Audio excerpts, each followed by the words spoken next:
Hi, I'm Nick Ross for iTWire. We're at Southstart. Who are you and what do you do and where are you based, please? Hi, I'm Dr. Ariella Heffernan-Marks. I'm the CEO and founder of Ovum AI, which is the first AI health partner for women. We allow women to integrate a range of data across their lifespan so they can be empowered through health literacy, advocate for themselves in clinical appointments, but also opt in to share that data with addressing the research gap, as well as the biases we know that exist within artificial intelligence. And why are you at Southstart? So I am obviously a startup founder, and this is such an amazing space to connect with other founders and other innovators and learn and be inspired. I also spoke on a panel called High Stakes, where we spoke about the importance of regulation and trust with our consumers, but also designing with intuition and with empathy. And we also spoke about how communication around what you're doing in your company, whether that's on a back-end, front-end perspective, especially within AI and health tech, is so important, especially as a founder, but also as an organisation. And we'll come on to more on that in a second, but what are the hot topics you're hearing about the conference that are piquing your interest at the moment?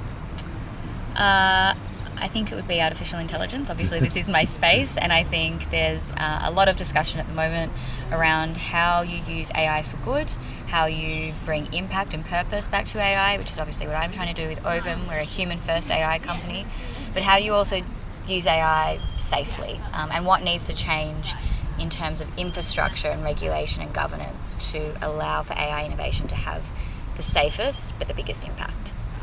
And one of the topics you were speaking on was data consent. Can you tell us more about that and its importance, please?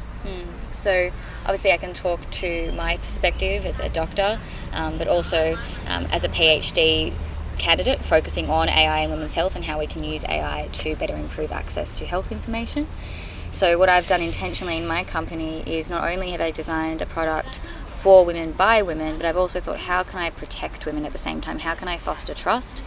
So whether that's becoming SOC2 Type 2 and GDPR compliant before we even launch to market, to make sure that our internal infrastructure was safe, but also the company and the operations were operating in a way that kept our consumers safe at all times, but also allowed us to achieve our goals of B2B partnerships. So we are not only a B2C app, we actually do have partnerships with large insurance companies and other workplaces to support female employees across their lifespan. So how can we make sure that these organisations feel safe using our product?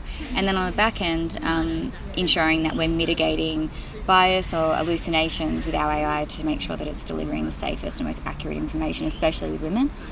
But also now I'm, as I've mentioned, doing my PhD, so clinically validating it as a preventative health tool and aligning with professors in the space and hospitals that are leading in women's health. And what are the regulatory considerations that you need to make in your industry? So I think I touched on this. So whether it's privacy and how you're storing data, how you're processing data, it's especially important for artificial intelligence and also within healthcare.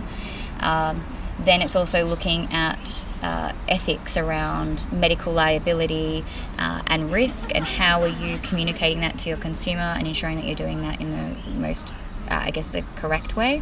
So what are your terms and conditions, what are your privacy statements, and how are you making that easy for the consumer to understand? And so I think they're the main ones. Obviously we know that the regulatory landscape around artificial intelligence is growing and not ever present yet. So I think it's adapting and ensuring that you are keeping your finger on the pulse when it comes to the ever-changing landscape in AI and regulation.